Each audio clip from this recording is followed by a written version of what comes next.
Okay, let's get started.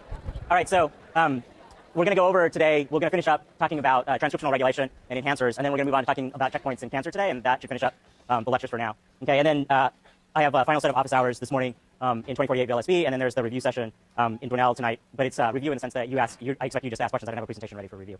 Okay, so we talked about mechanisms of gene regulation, and that transcriptional regulation was a major way in which cells, whether they be bacteria or cells in a multicellular animal, how they control what gene products are being expressed or present in any given cell, okay, at any given time. And so we talked about in bacteria, you have this operon model where you actually have what we call polycistronic mRNA, and that's that mRNA that the ribosome can jump on and off and make multiple proteins that has multiple reading frames on it.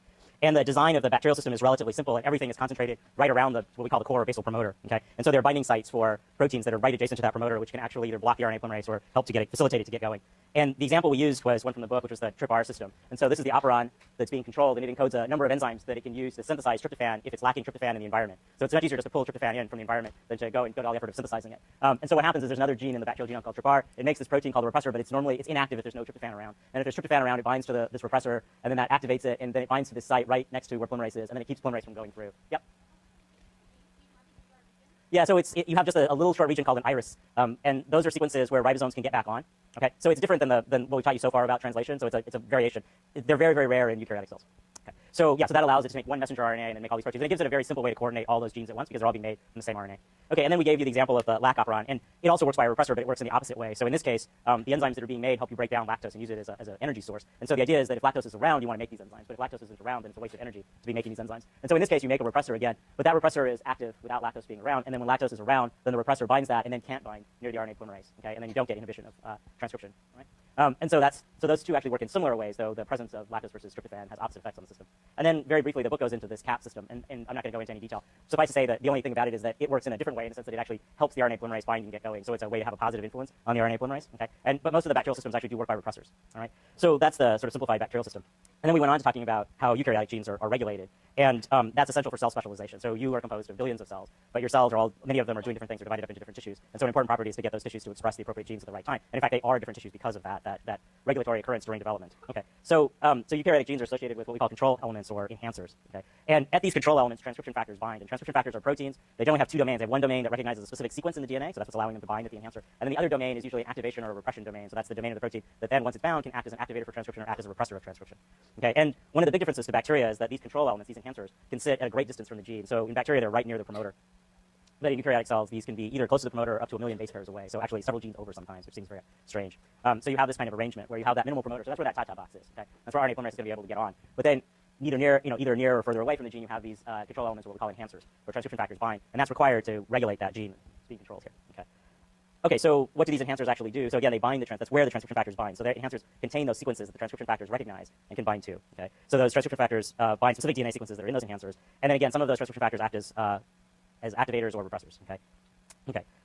So what do the activators do? And again, we went through this last time just very briefly. So they can work in sort of three basic ways, and they sometimes can do combinations of these things. So they can recruit a family of proteins called the SWI/SNF family, and those actually push the nucleosomes out of the way. So remember, the DNA is still somewhat wound around nucleosomes, which can regulate whether or not polymerase can get on, whether polymerase can extend. And so by pushing those away, then the polymerase can get going. Okay? The activators can also recruit acetylases, which come along and acetylate the histones, and that also facilitates the DNA unwinding on them. And again, polymerase can get going then. And the other way that they act is they recruit another complex of proteins called mediator. And mediator interacts with RNA polymerase to again get it going, get transcription started. Okay, so those are the three ways, and various activators use combinations of those three.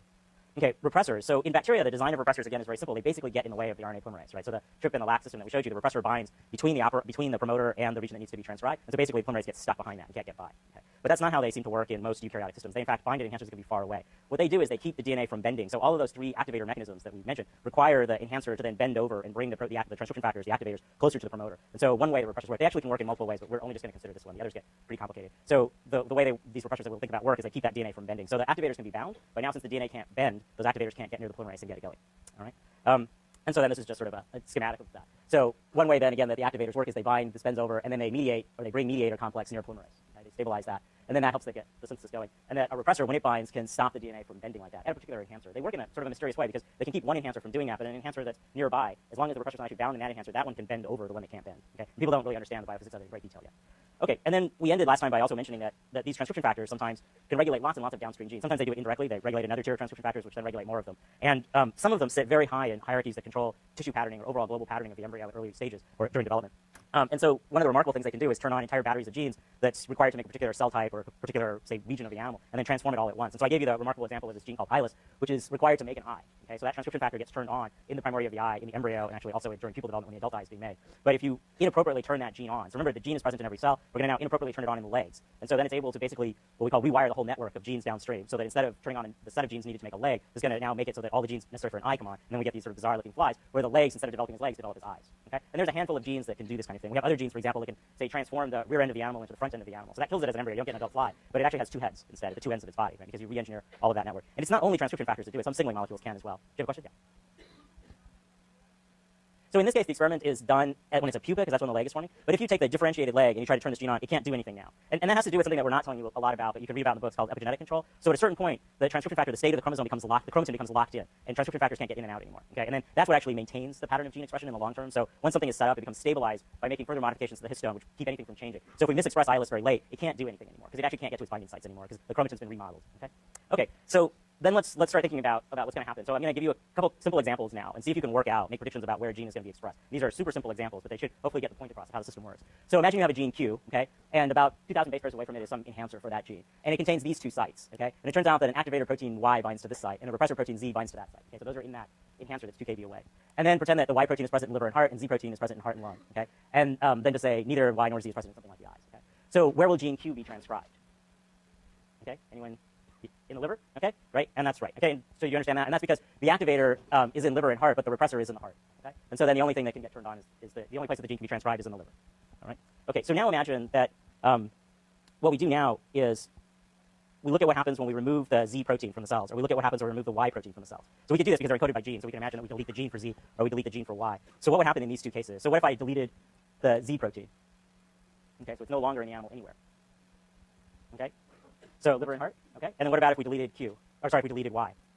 Nowhere, right? And so that's right, okay? So if we delete the Z protein, then we would relieve that repression that was going on in the heart. And so then that enhancer would now be active in both tissues, okay? And if we delete the activator, then nothing is activating transcription, so we don't get any expression, okay, so now let's do, again, a slightly different experiment. So instead of manipulating Y and Z, we manipulate the sequences that they bind to. So now the mutation we're making is not in those Y or Z genes, but it's in Q. But it's not in the coding region of Q. So it's not in the transcribed region of Q. Our mutation now is 2,000 base pairs away in the enhancer. And so what we're going to mutate, let's say we're going to mutate in gene Q, that enhancer. So we're going to change this sequence to this sequence. Okay? So now what do you think is going to happen? What's that? So let's pretend the mutation destroys the function of that binding site. So right? Okay. So it does exactly the same things if you deleted Z. Okay? And that should make sense, that it accomplishes the same thing because now the repressor can't bind. Okay? And so the activator still binds in liver and heart and turns it on, but repressor can't bind. All right? And so you're going to get that result. But the difference is that now the mutation is actually in the Q gene. It's not in the, and it's an important distinction. A lot of times people say a gene, and they mean just the region that's being transcribed. But the gene is much more than that. It includes all these regulatory elements. So this is definitely an allele of Q, right? It would pass a complementation test. All right? But it's a mutation that's not in the coding region of Q. It's in the regulatory domain of Q. It's in the flanking DNA that's controlling where the gene is on. But it's still part of the locus. Okay? And so it's not a mutation in Z in this case. You get the same effect by deleting Z or by changing this binding site. It's not a mutation in Z because all I'm doing is changing this sequence, and this sequence is next to Q. It's not in Z. It's not part of Z. It's not part of the Z gene. It's part of Q. Okay? All right, so now let's give you a more complicated example and give you a second to think about it. And this illustrates the fact that the enhancers act independently. Okay? And so now we have a gene R. It has two different enhancers, A and B. Okay? And these are the rules for those enhancers. So protein O is the activator, and A and P is the repressor, and enhancer B, S is the activator, and T is the repressor. And here's the expression patterns for O, P, S, and T. So take a minute and decide where R is going to be transcribed.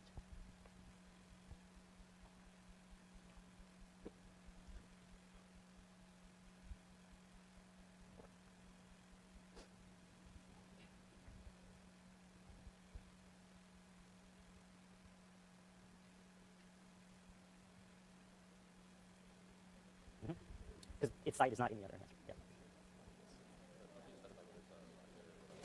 It says.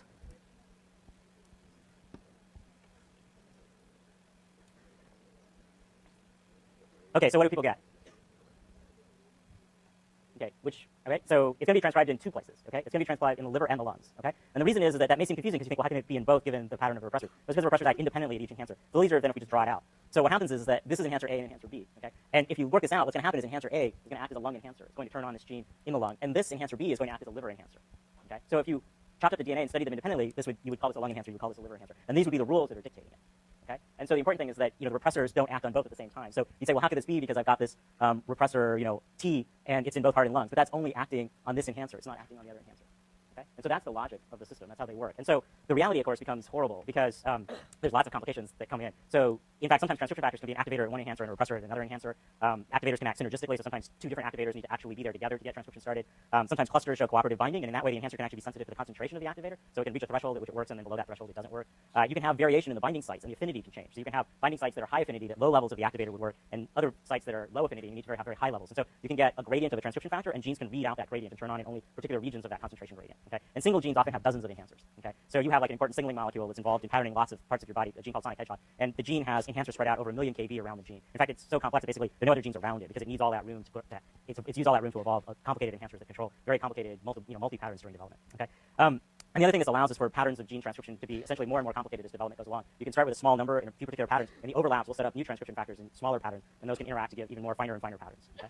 So that's where we'll end there in terms of thinking about the transcription factors. Okay? And so what I want to do now then is jump back to several lectures ago where I showed you these butterflies. Right? So if you remember, this was a case where we talked about an unusual situation of chromosome loss. So this was an example of non-disjunction during mitosis. Okay? Where in this case the sex chromosome wasn't getting distributed properly during divisions. Right? And so it's made for, in this case, this butterfly. This is a normal male and a normal female, and this butterfly is a strange mosaic of male and female. Okay? And this can also happen to birds. And so we showed you this example of a cardinal that was in fact half male and half female. Okay? And again, the way this happens is during early development, there's a mistake of chromosome segregation during cell division that involves the sex chromosome. So the cell divides, and in this case, both the birds and butterflies have to use ZZ, ZW sex determination. So the male is ZZ. The cell divides, but there's a problem in segregating one of the Z chromosomes. So one of the cells ends up, we call it Z0, meaning it has just one Z, nothing else. And this cell is now going to be female, and all its progeny are going to be also Z0. They're all going to act as female cells. But the other product of division, let's say it could still just be a normal ZZ. It might have actually been triple Z, but that cell might die actually. Okay? But the rest of the animal is still ZZ then. Okay? So the important thing is that you have this cell now that exists, a female cell in the male background. All right? And that gives you these mosaic animals.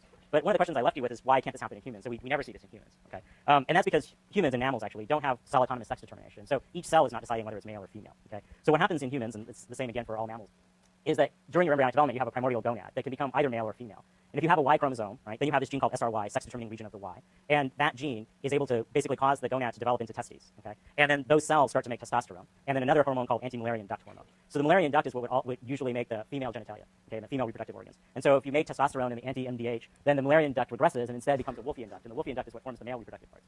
But the testosterone then is what masculinizes the rest of the embryo. And if you don't have a Y chromosome, then that gonad develops into an ovary. Okay? And then you maintain that Mullerian duct, which makes the female reproductive organ, and the estrogen feminizes the embryo. Okay? Which is being made. Sorry, I didn't write that down. It's being made in the ovary. Yeah. Yeah, sorry. It means that it's a very early gonad, and it doesn't yet. There's a stage in the early embryo where, in fact, there is no difference between male and female yet until the SRY gene comes on. And then the SRY gene is a transcription factor, and it turns on either a battery of male genes or a battery of female genes. Okay? But the only place it counts is in the gonad. Okay? The SRY gene doesn't do anything when it's turned on in other cells. Okay, so because of that, then you can't get this kind of pattern in humans, right? And so both butterflies and birds work very differently, where individual cells are actually determining their sex, and so you can get a mosaic of male and female cells. Okay, but this is actually, it turns out to be very rare, okay, that you lose a chromosome like this in either mitosis or in meiosis. And we talked about if this happens in meiosis, you have non-disjunction. And when you get non-disjunction, you can get trisomy, right? We explained this is how you get Down syndrome. You end up with a gamete that ends up with 2 copies of chromosome 21 when it should have ended up with only, right? We talked about that. And most of the time you have trisomy or monosomy, that's actually lethal, and you never see an organism formed that way. Okay? So it's something that you don't want to have happen. And you can also get mosaic, but you can't get mosaic humans that have Down syndrome. So it wasn't actually a non-disjunction in meiosis, but it was a non-disjunction in an early embryonic mitotic division that gave rise to a triploid chromosome in one of the cells. And then that person is actually a mosaic of Down syndrome cells and normal cells, and so often they suffer from Down syndrome much less severely. Okay? So, yeah.